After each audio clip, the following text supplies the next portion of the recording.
नमस्कार, मैं नूतन शर्मा आखिर हिंदी समूह के इस पठन श्रृंखला में आप सभी लोगों का स्वागत करती हूँ। आज मैं साई उपन्यास के 10वें भाग के 11वें और 12वें दृश्य को प्रस्तुत करने वाली हूँ। 11वां दृश्य। बाबा जब बाहर निकले तो राधा कृष्ण माई रास्ता बुहार कर साफ कर रही थी। बाबा को देखते उसने आंचल से अपना सिर ढककर नमस्कार किया। राधे, तू हर रोज मेरे जाने का यह रास्ता बुहारती है, तेरी सेवा महान है। बाबा ने आशीर्वाद देते हुए कहा।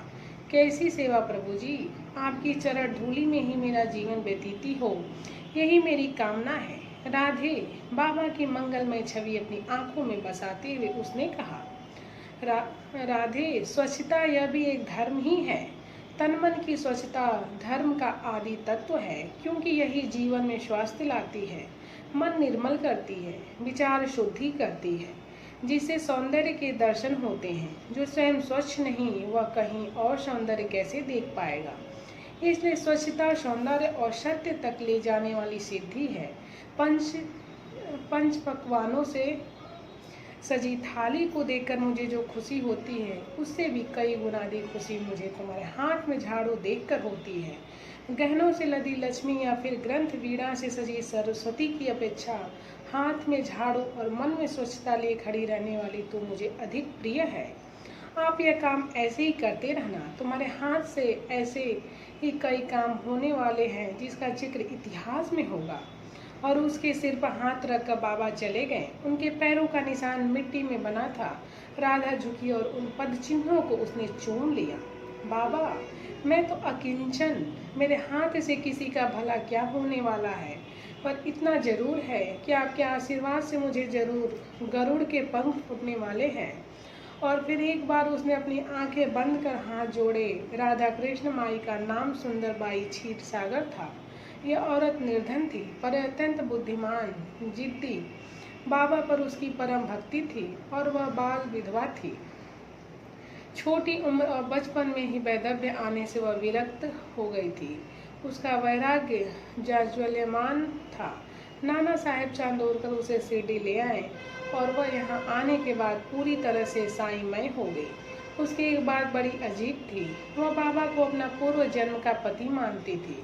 उसी रिश्ते से वह उनकी सेवा करती थी। वह बाबा को कभी अपना चेहरा दिखाती नहीं थी, हमेशा आंचल से ढक लिया करती थी। मस्जिद के अंदर भी कभी नहीं आती थी। सामा ने इस बारे में बाबा से पूछा। तब बाबा ने कहा, श्यामा पूर्व जन्म से भी वह मेरे पास ही थी, पर मैंने इसे कभी स्पर्श नहीं किया था। जन्मांतर के बाद भी वह मेरी भक्त ही है। ऐसी परम भक्ति दुर्लभ होती है। बाबा की आरती की शुरुआत राधा कृष्ण माई ने ही की थी। छोटी उम्र की होने के बावजूद वे वैराग्य के कारण सभी उसे माई ही कहते थे। उसके हर आदेश का पालन तुरंत किया करते थे। आरती की शुरुआत भी हुई और नियम से भी होने लगे। फिर इस आरती में छत्र चामर का प्रबंध भी किया गया था। बाबा के चावड़ी जाते समय भी उसने उनके साथ घोड़ा, पालकी, चौकदार, भजन मंडल तथा वाद्य आदि भी साथ आने जाने लगे। आने, झाड़ूसून, तस्वीरें आदि से चावड़ी सुशोभित होने लगी। माई के कारण ही सुबह की काकड़ आरती और रात की सोजारती का प्रारंभ हुआ। माई के कारण बाबा की फकीरी को राजयोगी का वैभव प्राप्त हुआ। शिरडी संस्थान बनने का सारे श्रेय माई को ही जाता है। माई पहले पंढरपुर में थी, वहाँ से वह शिरडी आई और यहाँ आकर उसने असाधारण भक्ति और सेवा का उदाहरण कायम किया। वह रोज नियम से बाबा को दिन में 5 बार पान के बीड़े भेजा करती थी। उनमें से एक कूटा हुआ बीड़ा बाबा रोज अपना भोजन के बाद खाया करते थे। बाबा हर दूसरे दिन चावड़ी में जाकर सोया करते थे। तब शाम के समय नहा धोकर सफ़ेद साड़ी पहनकर मुंह पर आंचल डालकर 5 दिए लालटेन में रखकर वह लालटेन मस्जिद की सीढ़ी पर रखाया करती थी। ये सफ़ेद साड़ियाँ बाबा ही उसे लाकर दिया करते थे। बाबा हर रोज उसके लिए अपनी भिक्षा का कुछ हिस्सा और भोग से एक रोटी और सब्जी सामा के हाथों भेज दिया करते थे।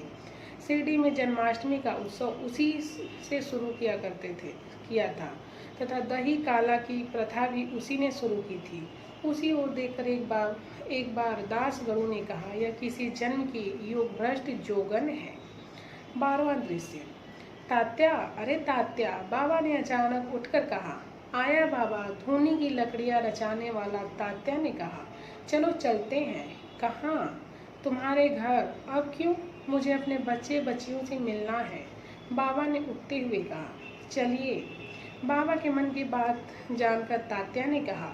उसने अपना लकड़ियों का काम किसी और को सौंपा और स्वयं बाबा के साथ चल पड़ा। दोनों घर पहुंचे।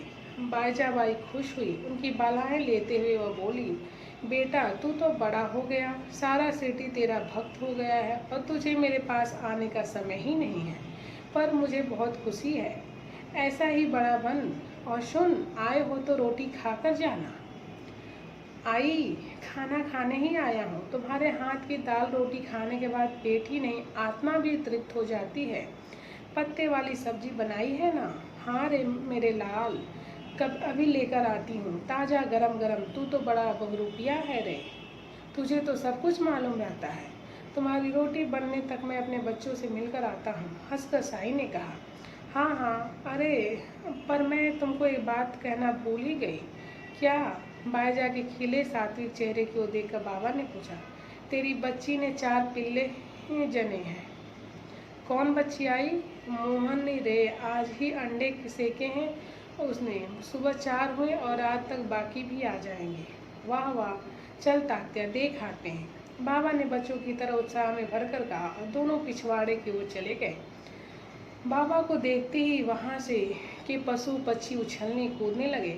बाबा ने अपने सारे प्रिय पशु पक्षी यहीं लाकर रखे थे और प्यार से पाले भी थे। गाय गर्दन हिला हिलाकर रंभाने लगी, बछड़े पूंछ उठाकर बाबा की ओर दौड़ने लगे। 2 मोर पंख संभालते बाबा के पास आ गए और जोर से केका स्वर करने लगे। कबूतर उड़कर उनके कंधे पर बैठने लगे। बकरियां बे बे करने लगी। बाबा ने उनको सहलाया, उनसे बातें की। तभी एक कोने से मोरनी जोर जोर से आवाज करके बाबा का ध्यान अपनी ओर खींचने लगी।